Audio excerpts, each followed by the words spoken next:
बेहद स्वागत आप सभी का। हरियाणा पंजाब का खास बुलेटिन देखना शुरू कर चुके हैं आप। मैं आपके साथ अब्दुल नबी हसन। बुलेटिन की शुरुआत करते हैं। पलवल में मुख्यमंत्री नायब सैनी ने होडल स्थित गौसेवा धाम अस्पताल में अक्षय तृतीया के अवसर पर आयोजित वार्षिक महोत्सव में शिरकत की। गौसेवा धाम अस्पताल में नई टीन शेड का उद्घाटन किया। मुख्यमंत्री नायब सैनी ने अक्षय तृतीया शुभ अवसर पर शुभकामना संदेश देते हुए सनातन संस्कृति के महान परंपराओं का उत्सव मनाया। साथ ही जीवन कल्याण की भावना का प्रतीक बताया। अक्षय तृतीया का यह दिन बेहद शुभ और मुहूर्त वाला माना जाता है। इस दिन किए गए हर शुभ कार्य सफल। आज का दिन बड़ा विशेष दिन है। आज अक्षय तृतीया है। अक्षय तृतीया को हम शुभ मानते हैं। अगर हमें कोई शुभ कार्य करना है तो पत्रात खाने की भी आवश्यकता नहीं है। अगर बेटे की या बेटी की शादी करनी है तो भी हमें पंडित जी महाराज के पास जाने की आवश्यकता नहीं। ये इतना शुभ दिन है। और अक्षय तृतीया की मैं आप सबको बहुत बहुत बधाई और शुभकामनाएं देता हूं। और इस अक्षय तृतीया के शुभ और पुण्य पर्व के आप सबके बीच में मैं आज यहां आया हूं। मेरा मन अत्यंत प्रसन्नता से भरा हुआ है। यह पावन अवसर न केवल सनातन संस्कृति के महान परंपराओं का उत्सव है, बल्कि जीव मात्र के कल्याण की भावना का भी प्रतीक है। आज मुझे खुशी है कि आज इस पवित्र स्थल पर गौ सेवा धाम का वार्षिक महोत्सव भी हम मना रहे हैं। इसके साथ साथ हम गौशाला में एक नवीन शेड का भी आज उद्घाटन हुआ है। इसके लिए मैं आप सभी को बहुत बहुत बधाई देता हूं। यमुनानगर के बुढ़िया चनेटी रोड स्थित सैनी फार्म हाउस के पास में आज सुबह उस वक्त सनसनी फैल गई जब नेपियर घास के खेत में एक अज्ञात विवाहित महिला का शव पड़ा। घटना उस समय सामने आई जब गांव में रहने वाली कुछ महिलाएं रोज की तरह सुबह घास काटने खेत पहुंची। उन्होंने खेत में शव पड़ा देखा और तुरंत गांव जाकर इसकी सूचना ग्रामीणों को दी। बुढ़िया थाना क्षेत्र में यहाँ खेत में एक लेडीज की लगभग 29-30 साल उम्र लग रही है और इसकी डेड बॉडी मिली है। इसका चेहरा बिल्कुल कुचला हुआ है और ब्लीडिंग काफी है। इसके हाथों में चूड़ा डाला हुआ, तो जिसमें हम यहाँ मौके पे आए थे। तो आगे इन्वेस्टिगेशन जारी है। इसको अननोन, अभी तक अननोन है। सर ट्रांसपोर्टेड है क्या ये? अभी इसके बारे में इन्वेस्टिगेशन चल रही है। कुछ अभी तक पता चल पाया थोड़ा बहुत? नहीं, अभी तक इसके बारे में कुछ नहीं है। सर देखने में एज कितनी लग रही है? लगभग 29-30 साल की लेडीज लग रही है। पहलगांव आतंकी हमले के बाद सुरक्षा के मद्देनजर यमुना जगाधरी रेलवे स्टेशन पर राजकीय रेलवे पुलिस और रेलवे सुरक्षा बल सहित स्क्वाड कमांडो की टीमों के जरिए 24 घंटे स्टेशन सहित रेलवे संबंधित क्षेत्र में पेट्रोलिंग अभियान चलाया गया। दोनों ट्रेनों की जांच भी की गई। यात्रियों से भी उन्होंने ये अपील की है कि वो अपने आसपास या फिर ट्रेनों के अंदर किसी भी तरह से कोई संदिग्ध वस्तु या फिर किसी संदिग्ध व्यक्ति को देखे तो इसकी सूचना तुरंत पुलिस को दें ताकि किसी भी बड़ी अनहोनी घटना को रोका जा सके।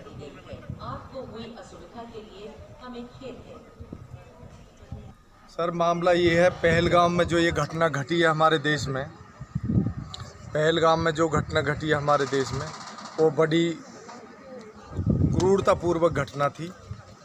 उस घटना के मद्देनज़र हमारी जो मैडम निकिता गहलोत एसपी साहब हैं जीआरपी हरियाणा की, उनके आदेश हैं कि कश्मीरी लोग जो कश्मीर के लोग यहाँ रहते हैं उनकी सुरक्षा और ट्रेन में कोई आतंकवादी घटना ना घटे, स्टेशन पे कोई इस तरह का गलत काम ना हो, उसके लिए हमने तत्परता से पूरे रेलवे स्टेशन और वह उसके एरिया में जगाधरी यमुनानगर के जितना भी एरिया है, हमारा 34 किलोमीटर का एरिया है, हमने गश्त से लेकर चप्पे चप्पे पर हमारी नज़र है। ट्रेनों में भी हम गश्त कर रहे हैं इस चीज़ को लेकर, भाई कोई टेररिस्ट गाड़ियों में ना आ जाए, जैसे वहाँ घटना घटी है खच्चर पे आके उन लोगों ने जो ये आतंकवाद किया है। तो उसके लिए हमने बहुत आरपीएफ स्टाफ, हमारे इंचार्ज साहब आरपीएफ मोहित कुमार त्यागी जी हैं यहाँ, और राम कुमार सर खड़े हैं, जनाब खड़े हैं, अपने बोधराज सर खड़े हैं, मैडम खड़ी है बबीता। तो सभी लोगों ने मिलकर ये अभियान चलाया हुआ है कि हम चप्पे चप्पे पर नज़र रखें, कोई घटना ना घटे और कोई ऐसा आतंकवादी गतिविधि ना हो। उसके लिए हमने दिन रात यही है, एक रात के समय भी और दिन के समय भी पैदल गश्त कर रहे हैं और हर बंदे की हम चेकिंग कर रहे हैं, ट्रेन में भी कर रहे हैं। सर कोई ऐसी घटना ना घटे इसके लिए क्या इंतजाम कर रखे हैं आपने? इंतजाम यही है सर, हमने सबको वॉकी टॉकी सेट भी दिए हुए हैं और हमारा डिटेक्टर मेटल भी है, उससे भी हम चेक कर रहे हैं और लगातार हम गाड़ियों पर निगरानी भी रखते हैं, गश्त भी भेज रहे हैं।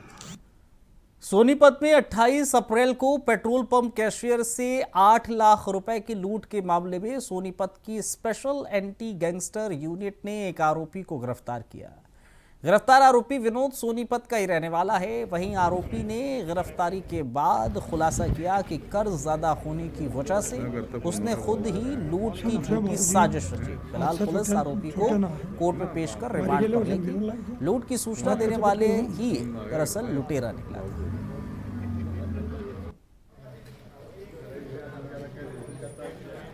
25 को सुबह करीब 11:30 बजे के आसपास वीटी चली थी। भाई सीएनजी पेट्रोल पंप से उसका मैनेजर विनोद कुमार कैश लेके जा रहा था। करीब 200 मीटर आगे सेंट्रो सवार 2 लड़कों ने उसका कैश छीन लिया।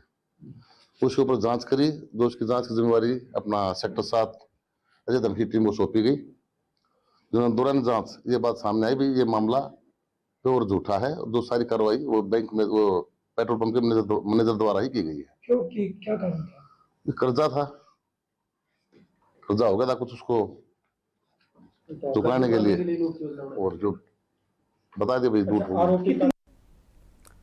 राज्य मंत्री राजेश नागर ने आज तिगांव विधानसभा क्षेत्र की पल्ला तिलपत सड़क को बनाने के काम की शुरुआत करवाई। इस अवसर पर उन्होंने स्थानीय बुजुर्गों के हाथ नारियल फुलवाया, साथ ही ठेकेदार को समय पर काम पूरा करने की हिदायत भी दी। ये सड़क परशुराम चौक से लेकर बागवानी गली तक आरसीसी सीमेंट की बनाई जाएगी, जिस पर करीब 1 करोड़ 40 लाख रुपए की लागत आएगी। साथ ही करीब 36 लाख की लागत से सीवर की व्यवस्था भी कराई जाएगी।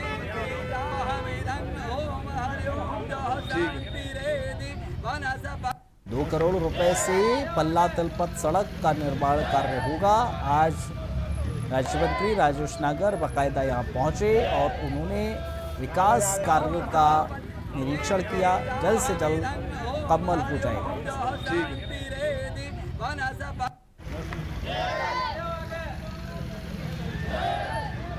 सीवर की लाइन भी डाली गई है, इसलिए ये रोड को खोदा गया था, उसकी वजह से दोबारा बनाया है। मंत्री जी, कई आपकी योजनाएं तिलपत में चल रही हैं, बहुत पैसा तिलपत को आपने दिया है, लेकिन योजनाएं बंद पड़ी हैं। हमने कल भी पड़ताल की थी, ठेकेदार काम सही नहीं कर रहा है, लोगों की शिकायतें हैं। इसको कौन सा ठेकेदार? अभी जैसे सीवेज का था, जो यहाँ तालाब बनाया जाता, वो छोड़ के चला गया, खाली मिट्टी डाल गया। तो एक जो आपका स्वर्ग धाम है, उसमें एक वो बन रहा था आपके सहयोग से, उस पर भी काम नहीं चल रहा है। कोई काम छोड़ के नहीं गया, बीच में लेबर की वजह से वो रुक गया था और उनको पूरा फिर से निर्देश दे दिए गए दोनों कामों को जल्दी से और तेजी से करें। निर्धारित समय में ठेकेदार काम पूरा नहीं करते, इनके खिलाफ कार्रवाई होती है। जैसे अभी अमृत योजना के तहत तो एक जो डिले हुआ काम, उसमें 5 करोड़ से ज़्यादा की पेनल्टी डाली गई है। अगर कोई काम समय पे नहीं करता, उसके खिलाफ जो भी कानूनी कार्रवाई बनती है करना। खबरों में रुकेंगे एक छोटे से ब्रेक के लिए, बने रहिए हमारे साथ। ब्रेक के बाद बहुत स्वागत आप सभी का। कुछ और अहम खबरों पर डालते हैं नजर। फरीदाबाद के बल्लभगढ़ में एक किराए के घर में रहने वाली नम्रता अग्रवाल ने यूपीएससी एग्जाम क्रैक किया है। ऑल इंडिया 214 रैंक हासिल कर मुकाम हासिल किया है।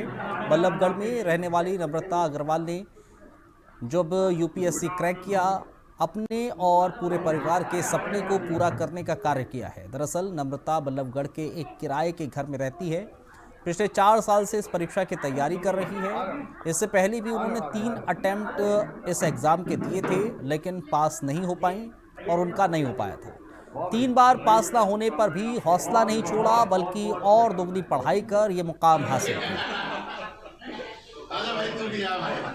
सबसे पहले तो मैं शुक्रिया करना चाहूँगा भगवान का, अपने माता पिता का और अपने पूरे परिवार का, जिन्होंने आखिरी दिन तक हमारी सारे साथ दिया। जिस तरीके से हमारे हालात थे, ऐसी कोई कमी नहीं थी, पर पूरे परिवार के सहयोग से, आप सबके सहयोग से बहुत अच्छा लगा। और आज बहुत ज़्यादा खुशी है कि दीदी ने कर दिखाया 4थे अटेम्प्ट में, बट हाँ, बहुत खुशी है। खुशी है, दीदी ने कर दिखाया। आपका क्या है? अब दीदी के साथ साथ ही पूरी तैयारी करनी है। बल्लभगढ़ के आने बल्लभगढ़ के लिए आपकी दीदी आइडल बन चुकी है। हाँ जी, हाँ जी। आपके लिए कितनी बड़ी आइडल साबित होंगी? मेरे लिए मेरे गुरु ही मेरी दीदी थी। बचपन से हमेशा से उनके ही पद चरणों में चलने की कोशिश कर रहा हूँ। धीरे धीरे जैसे होगा बहुत अच्छा है। बिटिया ने पूरे जिला फरीदाबाद का नाम रोशन किया है। जिस तरीके से इन्होंने ये बताया कि 4 साल का इनका लंबा और संघर्ष था, कठिन परिश्रम था और इन्होंने हार नहीं मानी, जिसका परिणाम आज ये है कि हमारी बिटिया ने 214 जो रैंक आई है, वो अपने आप में हमारे फरीदाबाद के लिए बहुत ही गौरवान्वित बात है। और उनके माता पिता के लिए, परिवार के लिए भी उतनी ही उनका भी उतना ही योगदान है जितना हमारी बिटिया का योगदान है। क्योंकि 4 साल में जिन्होंने हार नहीं मानी और वो लड़ाई को लड़ते रहे, एक जज्बा था, जुनून था, जिसका परिणाम आज देखने को मिला कि उन्होंने जो अपना लक्ष्य निर्धारित किया था उस लक्ष्य को प्राप्त किया। और हम सबकी शुभकामनाएं बिटिया के साथ है कि ऐसे ही हमारे फरीदाबाद जिले का, प्रदेश का नाम रोशन करे और हमारी शुभकामनाएं इनके साथ और इनके परिवार के साथ है। घर वाले बहुत खुश हैं, तो उनको देख के भी अच्छा लग रहा है, वैसे भी अच्छा लग रहा है। मेहनत रंग लाई है। कितनी मेहनत लगी यहाँ तक पहुँचने में? 4 साल लग गए। कितना संघर्ष रहा? संघर्ष बस रोज पढ़ाई करो, उसके अलावा कुछ नहीं कर सकते हो। रोज सोचो होगा कि नहीं होगा। पापा मम्मी को देखो कि वो भी सोच रहे हैं, मेहनत कर रहे हैं, तो बस वही सब। और खुशी की कितनी लहर है परिवार में? बहुत खुश हैं, सब लोग बहुत खुश हैं, परिवार वाले सब खुश हैं, मिलने आ रहे हैं, अच्छा लग रहा है। बच्चों ने पार्टिसिपेट किया था इस बार और आपके कितने नंबर आए, कितने हासिल किए? मेरी ऑल इंडिया रैंक 214 आई है। 900 कुछ आसपास बच्चे सेलेक्ट हुए हैं, तो ये फाइनल रिजल्ट के बाद हुआ है। उन बच्चों के लिए क्या कहना चाहेंगी जो इस बार यूपीएससी क्रैक नहीं कर पाए? उनका सपना ही रह गया है। मेरा भी 3 बार रह गया था, तो हार नहीं माननी चाहिए, लगे रहना चाहिए। आपको अपनी मेहनत का फल जरूर मिलेगा। क्या मानते हैं, एक रेंट के घर में आप रहते हैं, कितना संघर्ष रहा इस मुकाम तक पहुंचने के लिए? मेरे मम्मी पापा की वजह से वो सारे संघर्ष मुझे ज्यादा फील नहीं हुए। उन्होंने हमेशा ये ध्यान रखा मुझे कोई तकलीफ ना हो, मैं अपना पूरी पढ़ाई पे ध्यान दे सकूं, तो इसलिए। मोगा पुलिस के जरिए लगातार नशे के खिलाफ छेड़े गए युद्ध के तहत नशा तस्करों के खिलाफ कार्रवाई की जा रही है। देर रात गुरुजी मेडिकल स्टोर मेन चौक पर ड्रग्स इंस्पेक्टर और पुलिस के जरिए अदालत के आदेश के मुताबिक संयुक्त रूप से रेड की गई, जिसमें 1080 नशे की गोलियां, 4 शीशियां बरामद हुई। जानकारी देते हुए डीएसपी सिटी रविंदर सिंह ने बताया कि अदालत के आदेश के मुताबिक गुरुजी मेडिकल स्टोर पर रेड की गई थी, जिसमें 1080 गोलियां और 4 शीशियां बरामद हुई हैं। ਮੈਡੀਕਲ ਆ ਇਹਨਾਂ ਦੇ ਜਿਹੜੇ ਓਨਰ ਹੈਗੇ ਆ ਉਹਨਾਂ ਦੇ ਖਿਲਾਫ ਪਹਿਲਾਂ ਇੱਕ ਪਰਚਾ ਦਰਜ ਹੋਇਆ। ਕਾਫੀ ਕਰੀਬ 12 ਲੱਖ ਦੇ ਕਰੀਬ ਗੋਲੀ ਪਹਿਲਾਂ ਫੜ ਹੋਈ ਆ। ਇਹਦੇ ਵਿੱਚ ਉਹਦੇ ਵਿੱਚ ਅਸੀਂ ਜੱਜ ਸਾਹਿਬ ਤੋਂ ਜਿਹੜੇ ਇਹ ਸਰਚ ਵਾਰੰਟ ਵਾਲੀ ਦੁਕਾਨ ਦੇ ਲਏ ਸੀ, ਨਾਲ ਡਰੱਗ ਇੰਸਪੈਕਟਰ ਸਾਹਿਬ ਸਾਡੇ ਨਾਲ ਤੇ ਐਸਐਚਓ ਸਾਹਿਬ, ਤੇ ਜਿਹੜੀਆਂ ਇਹਨਾਂ ਦੇ ਜੋ ਵੀ ਦਵਾਈਆਂ ਮਿਲੀਆਂ ਜਿਹੜੀਆਂ ਸੀਲ ਕੀਤੀਆਂ। ਹੁਣ ਅਗਲੀ जम्मू कश्मीर के पहलगांव में 22 अप्रैल को हुए आतंकी हमले में मारे गए सभी लोगों की आत्मा की शांति के लिए हरियाणा सिख गुरुद्वारा प्रबंधक कमेटी के पूर्व प्रधान जगदीश सिंह डीना और सभी मेंबर्स की ओर से कुरुक्षेत्र के ऐतिहासिक गुरुद्वारा प्रबंधक क्षति पातशाही में श्री अखंड पाठ साहिब के आज भोग डाला गया, तो वहीं अंतिम अरदास भी की गई। इस मौके पर सभी सदस्यों और संगत ने भाग लिया। पत्रकारों से बातचीत करते हुए SHGPC के पूर्व प्रधान जगदीश सिंह डिंगना ने पहलगांव में मारे गए सभी पर्यटकों की मौत पर दुख प्रकट किया, घटना को निंदनीय बताया।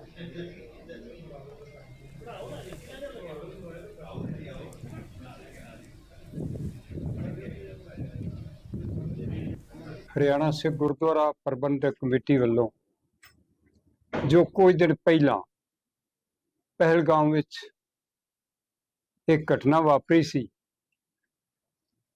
ਉਹਦੇ ਵਿੱਚ 26 ਜਾਨਾਂ ਚਲੀਆਂ ਗਈਆਂ ਸਨ, ਜੋ ਕਿ ਇੱਕ ਆਤੰਕਵਾਦੀਆਂ ਵੱਲੋਂ ਕੀਤਾ ਜਾ ਨਰਸੰਹਾਰ ਸੀ। ਉਹਨਾਂ ਦੀ ਆਤਮਾ ਦੀ ਸ਼ਾਂਤੀ ਲਈ ਅਤੇ ਉਹਨਾਂ ਦੇ ਪਰਿਵਾਰਾਂ ਨੂੰ ਭਾਣਾ ਮੰਨਣ ਦਾ ਬਲ ਬਖਸ਼ਣ ਲਈ ਹਰਿਆਣਾ ਸਿੱਖ ਗੁਰਦੁਆਰਾ ਪ੍ਰਬੰਧਕ ਕਮੇਟੀ ਨੇ ਪਰਸੋਂ ਰੋਜ਼ ਤੋਂ 6ਵੀਂ ਪਾਤਸ਼ਾਹੀ ਕੁਰੂਕਸ਼ੇਤਰ ਵਿਖੇ ਅਖੰਡ ਪਾਠ ਸਾਹਿਬ ਆਰੰਭ ਕਰਵਾਏ ਸਨ ਤੇ ਸਾਰੇ ਮੈਂਬਰਾਂ ਦੇ ਸਹਿਯੋਗ ਦੇ ਨਾਲ, ਸਲਾਹ ਨਾਲ ਅੱਜ ਸਾਰੇ ਮੈਂਬਰ ਸਾਹਿਬਾਨ ਉਹਨਾਂ ਦੀ ਅੰਤਮ ਅਰਦਾਸ ਵਿੱਚ ਸ਼ਾਮਲ ਹੋਏ ਨੇ, ਤਾਂ ਕਿ ਜਿਹੜੀਆਂ ਪ੍ਰਾਣੀ ਵਿਛੜ ਗਏ ਨੇ ਉਹਨਾਂ ਦੀ ਅੰਤਮ ਅਰਦਾਸ ਦੀ ਹੋਣ ਵਾਸਤੇ ਸਾਰੇ ਆਪਾਂ ਇਕੱਤਰਿਤ ਹੋਏ ਆ ਤੇ ਉਸੇ वास्ते सोनीपत में बीती 26 अप्रैल की रात कुंडली में स्थित एक शराब के ठेके पर फायरिंग कर लूट के प्रयास में सोनीपत की सेक्टर 27 क्राइम यूनिट ने 2 आरोपियों को गिरफ्तार किया है। गिरफ्तार आरोपी अमरजीत उर्फ चील पानीपत के कुराड़ का रहने वाला है। कुसमाकर गुलाटी दिल्ली के पीतमपुरा का रहने वाला है। आरोपियों के पास एक देसी पिस्तौल, जिंदा कारतूस बरामद हुए हैं। आरोपियों को पुलिस कोर्ट में पेश कर रिमांड पर ली। तो अमरजीत उर्फ चील उर्फ बाज, ये गांव कुराड़ पानीपत रहने वाला है, और दूसरा है कुसमाकर गुलाटी, ये दिल्ली का रहने वाला है, पीतमपुरा का। तो शनिवार को 26 तारीख को जब अपना पानीपत से जब जाते हैं ना, सोनीपत से दिल्ली जाते हैं, तो 1.5 नंबर 8 ऊपर इंग्लिश का ठेका है, उसके अंदर लूट के लिए 6 घुसे थे तीनों।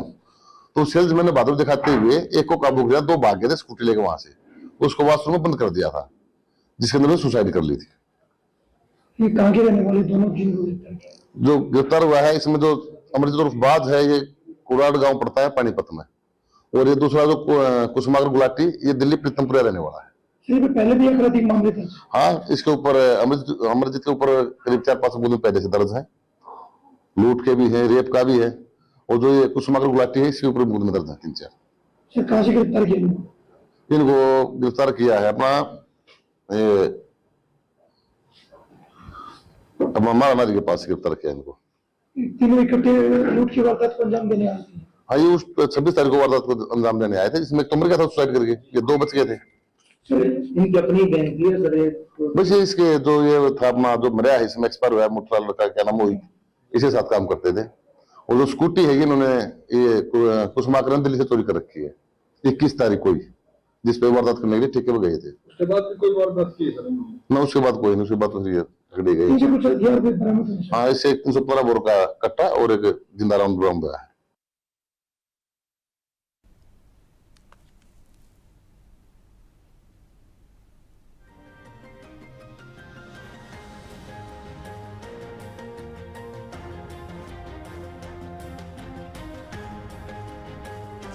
तो 2 आरोपियों को गिरफ्तार किया गया है। आप तस्वीरें भी देख सकते हैं कि किस तरह से यहाँ पर लूटपाट की वारदात की गई थी। पिस्तौल और जिंदा कारतूस के साथ इन दोनों को गिरफ्तार किया गया है।